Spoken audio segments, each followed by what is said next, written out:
How's it going here, everybody? I've got Saturday's upload going for you all, and yeah, if you're wondering where the black 2, white 2 coverage is, I apologize. Yeah, so essentially, here's the story. If you want to just skip ahead and go to the team preview, just click up in the annotation above and it'll take you right there. But essentially what happened was I tried to run black 2 on my on No Cache GBA. Didn't work out, so I tried installing No Cache Zoomer on my computer to try and see if I could get that all to work out, because I run a Mac. No Cache Zoomer and Wine really aren't too compatible with one another, so that kind of just threw me up for a loop. So I just got completely screwed over. So there's the story right there. So then I just tried to use Desmume. I thought, okay, maybe Desmume will actually work for me, but because Desmume lags like a motherfucker, I couldn't stand it. I could not stand the lag at all, and I knew if I were to be throwing out black 2, white 2 stuff on Desmume, it would just be so ugly and poor quality that I wouldn't like it. I'm sorry, I just can't stand. It's either I don't put out material, or I choose not to put out material, but because I don't want to have poor quality material on this channel. You know what I mean? Anyways, yeah. So then I was like, okay, maybe I can try and get black 2, white 2 screen coverage on my DS and gaming console, I guess. I don't know.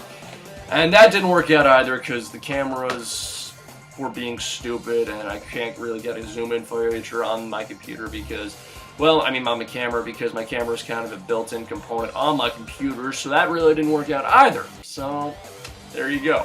In any case, what's going on, guys? I got Saturday's battle going for you all, and it is a UU match against this guy I found in the Pokemon Showdown by the name of Maggyo. So I'm just going to get team preview up right about now.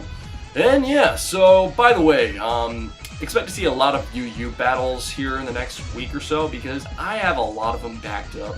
I'm going to try and see if I can get some other tiers for PO Battle Week, seeing how Garchomp was just recently unbanned, which I really want to test out soon enough. But yeah, so looking at his team though, I don't really see anything too threatening aside from the Zapdos and Shaman. I am running that team that involves the Chesto, Rest, Kingdra, and you know the team by this point. I've been using it for like 4 or 5 months at this point. So essentially the only guys I'm really afraid of are the Shaman and the Kingdra, and I feel like once I get those two out of the way, it's going to be pretty much slim pickings. I know Zapdos can really put in a lot of work against this team, so I definitely want to keep him alive throughout the majority of the match. But other than that, though, nothing really scares me, and that's essentially all I gotta say about the team preview. I'm gonna try and cut down a little bit more. I know I lag dragging it out from time to time, but yeah, it's an old battle, so I don't really remember too much of it. But we'll see how I fare on the narration, huh? So I think that's a good segue to jump all right over to it. Hey! Yay! Alright, so he's going to lead off with the Zapdos as I lead off with my Roserade. I just want to set up my Toxic Spikes this first turn, but then, first of all, I do want to go for the Sleep Powder, which I unfortunately missed, which does suck. So, because I don't want to really be taking another HP, I'm assuming it's Ice from this thing. I'm just going to switch into my Registeel, take that like a champ, and then set up my Rocks as he switches out now and brings in his Cavalion. So now this turn, I believe I am going to go for a T-Wave as he sets up his own Stealth Rocks this turn, which I was kind of afraid as to what kind of set he was running. I thought he might have been running SD, I'm not entirely sure, but hey, a Paralyzed Cavalion is always nice in my book. Anyways though, Zapdos is going to come in, take the obvious close combat / fighting move from this thing, and why he's running close combat on this thing is a little confusing. I'm assuming because when you run Stealth Rocks and Volt Switch and Stealth Rocks, I'm assuming it's probably defensive set, but whatever.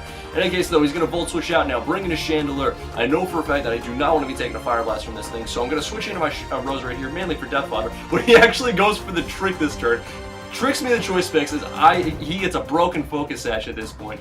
So I'm actually really happy because now this Chandelure's effectiveness is going to be reduced by a massive amount. So that's always nice. So anyway, Roserade is going to die. Going to bring in Kingdra, set up a Dragon Dance this turn as he goes for the Shadow Ball right here.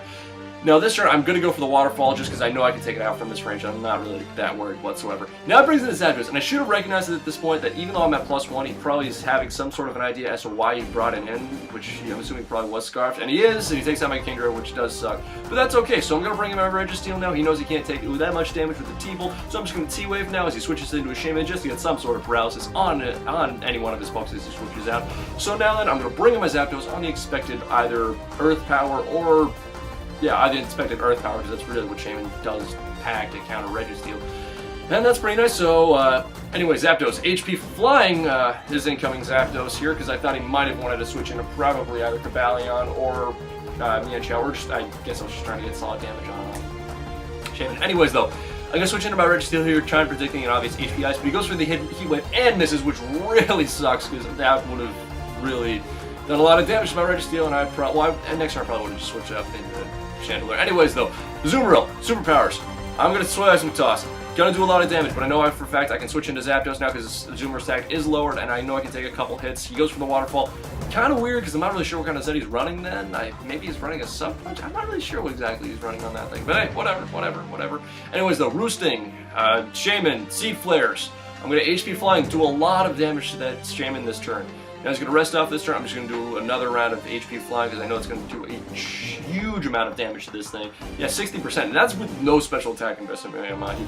So anyways, though, Zapdos is going to come in, take that residual Stealth Rock damage, easily dive to another HP Flying, and that pretty much ensures me the game at this point, because really, I know for a fact that pretty much Zapdos can clean up a lot of his other team, pretty much the majority of his team at this point. So anyways, though, Mienshao is going to come in, he's going to sub first turn, then Stone Edge and miss the second turn, which really stinks. So and then he's going to kill off his HP Fly, I'm going to kill off Mienshao with HP Flying with Zapdos, yeah, that's right. Shaman, going to come in, Seed Flare my Zapdos, I'm going to HP Flying that thing, easily dead and out of the way.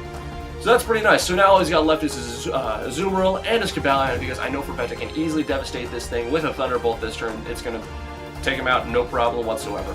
So lastly, all he's got left now is his Cobalion, and because I know I can easily take this thing out with a Thunderbolt in the next 2 turns, life is going to be awesome.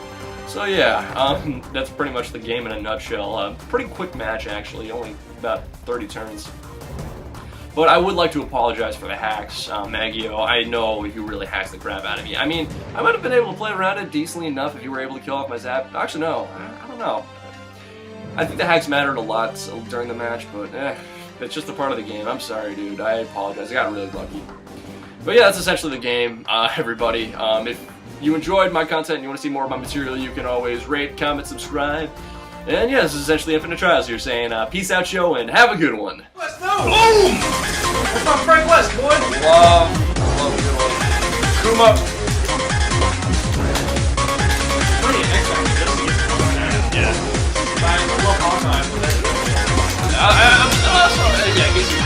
Oh, no, I'm done.